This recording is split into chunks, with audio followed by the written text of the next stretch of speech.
Hey everyone, hey sickos, and welcome to the Too Extreme for Mainstream podcast here on Apple Podcasts.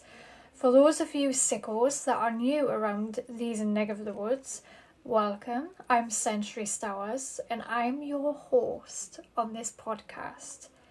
How are we all? I hope you're all doing great. I've been really great myself, and to be honest with you, there's been a lot happening behind the scenes, which in turn has had my attention elsewhere. However, a recent film has literally piqued my passion once again, and I can't wait to talk about it today on this podcast. And I truly believe this movie we're going to be talking about today is a hidden gem. A hidden gem that I haven't seen in a while, put it that way. So sit back, relax, grab a beverage, a snack, and enjoy the episode. Now, if you hear any rustling, it's simply because I've got my notes right in front of me and I don't want to forget anything. But we shall crack on. So today's movie is none other than Ryan Cavalline's Guts on the Chainsaw. Again, great film. There isn't a release date, not that I found anyways, and Guts on the Chainsaw is brought to us by Legend Hunters Films. Now, I've never heard of these before, so I went on the website and I got a slight introduction of who Legend Hunters Films is, and this is what they state on the website. Legend Hunters Films was brought together by dark powers of the unknown, specialising in everything from Bigfoot, haunted locations, lost treasures, and folklore stories. In some cases, making horror thriller films based on folklore throughout Pennsylvania. They make films that are all different in nature. So already I have my interest piqued because, first of all, haunted locations, I've for years had a an interest in the paranormal, ghosts, spirits and everything like that. So when I seen that, I thought, yes, I'm going to be interested in this. In folklore, there is many years that I've done my research on folklore stories, and I binge watch some YouTube videos where they talk about all these folklore stories and unusual things that have happened and scary stories and stuff. I love watching. Well, I am kind of watching because it's YouTube, but I love listening to stories like that at night time. Am I the only one? Please don't say I'm the only one. Now,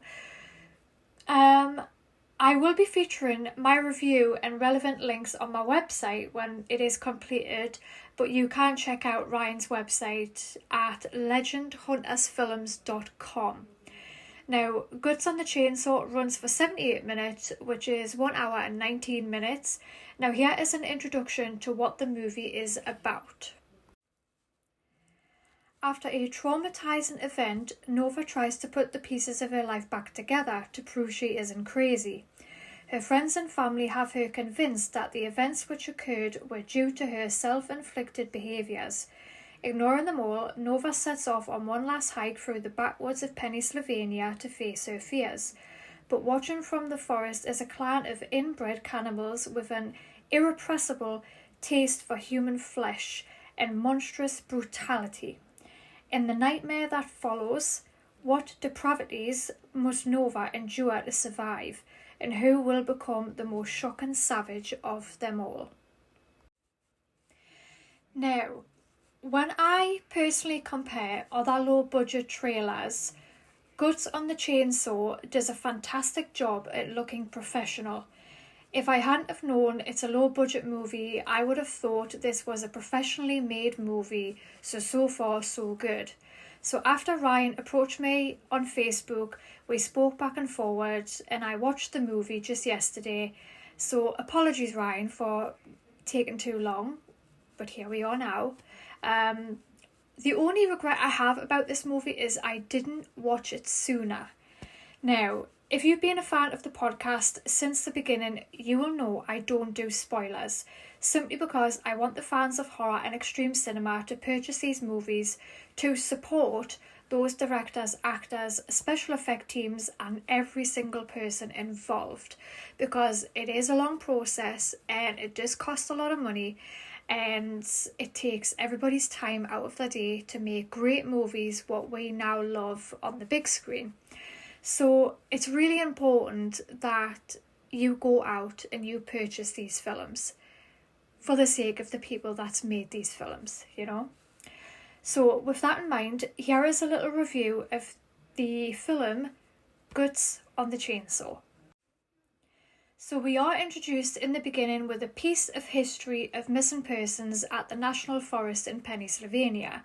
I did do my research on this National Forest in Pennsylvania, and there is 401 open cases of missing people to this day at this specific forest.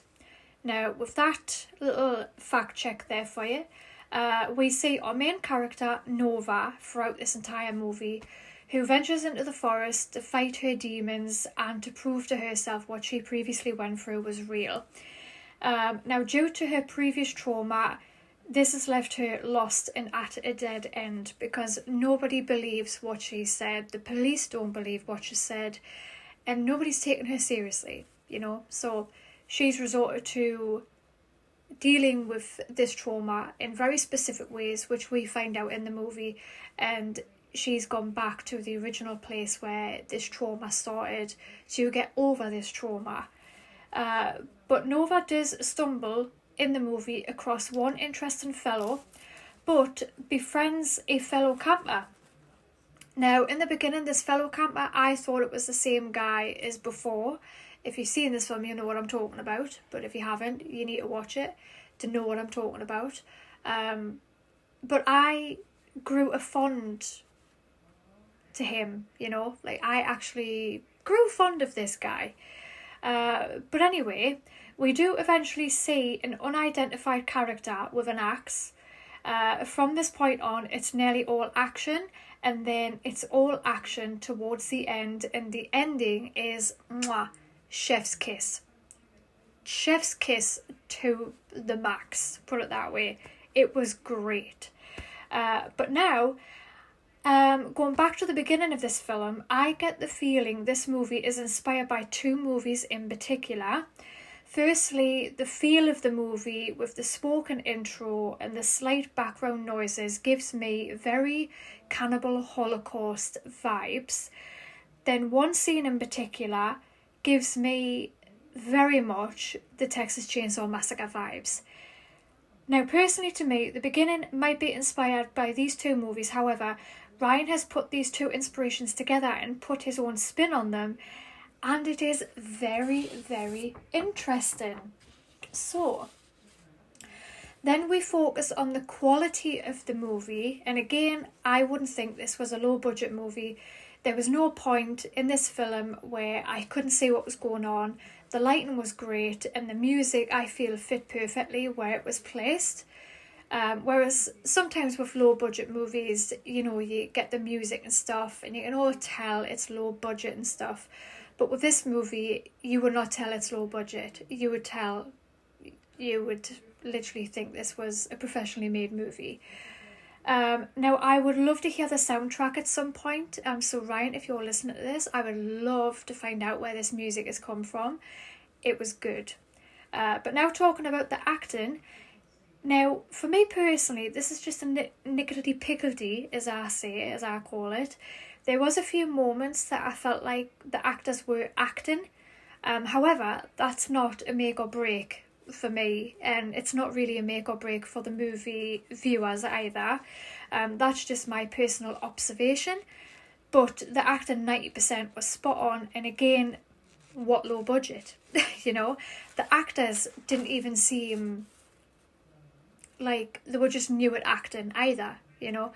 They put it this way, if I was to put this against, I'm sorry Ryan for comparing this movie here, but the new Nightmare on Elm Street from 2010 and Guts on the Chainsaw by Ryan Cavalline, I would say the acting in this film was much more better than the Nightmare on Elm Street film, put it that way. the acting in Nightmare on Elm Street was shit, and you could tell they were acting, and you didn't care about any of the characters. Whereas this film, I actually cared about one of the main guys in this film, and I didn't want anything to happen to him. And I actually felt for the main actress, Nova, in this film as well. But anyway, again, the acting, so far, the movie is brilliant. So overall, this movie is very refreshing to watch, very refreshing to see, because I feel like it's not something that's been done before. And over the last few months, I haven't really been inspired to talk about movies, to be honest, because I haven't seen anything new. I haven't seen anything refreshing. But this movie is on top of my list at the minute, and it's refreshing. It's a breath of fresh air, as I would say. And I thoroughly enjoyed this one, and I think a lot of other people would enjoy this one as well. And I'm going to say this right now, I'd gladly watch it again, and I will be very happy to have this in my movie collection as well in the near future. So, don't forget to visit the website legendhuntersfilms.com to get your copy. And if you have been inspired from this podcast episode to check it out, and purchase this movie, please let me know in the comments wherever this podcast is shared or in the podcast questions section. Don't forget to follow me on social media. Or Facebook, it's Century Stowers. Instagram is @official Century Stowers. We are in the process of creating a website. I say I'm in the process of creating this website, merch, YouTube channel, so keep your eyes peeled for that. If you haven't listened to our podcast before, we have talked about Audition, XXX.web, Necromantic, Caligula, and interviewed Miss Socks, Scott Philip Jurgens, and White Gardenia. So go and check those out if you haven't already. Now, for the next month, we do have some interesting titles to talk about, such as 29 Needles, House of 100 Eyes, Sallow, Irreversible, Murder Set Pieces, and a lot more. So follow me on social to stay updated with that. Now, that's all I have for you today. If you've enjoyed this episode, let me know. And I hope you have a lovely morning, evening, wherever you may be in the world. And I will catch you on the next one. P.S. Thank you so much to Ryan Cavalline for allowing me to do this review on the film and approaching me about watching this film. I really appreciate it. And hats off to you, Ryan, and hats off to the actors in this film. Absolutely brilliant. Definitely go and check it out. It's probably one of the best I've seen this year so far. So that is speaking volumes right now. But I totally do not regret saying any of that, because it's going on my wish list to buy. So I will be buying this movie on the 16th, and I will be getting it signed, so that will be uploaded once I get it and receive it. But yeah, but other than that, I hope you have a wonderful morning, evening, afternoon, wherever you may be, like I said before, and I will catch you on the next one.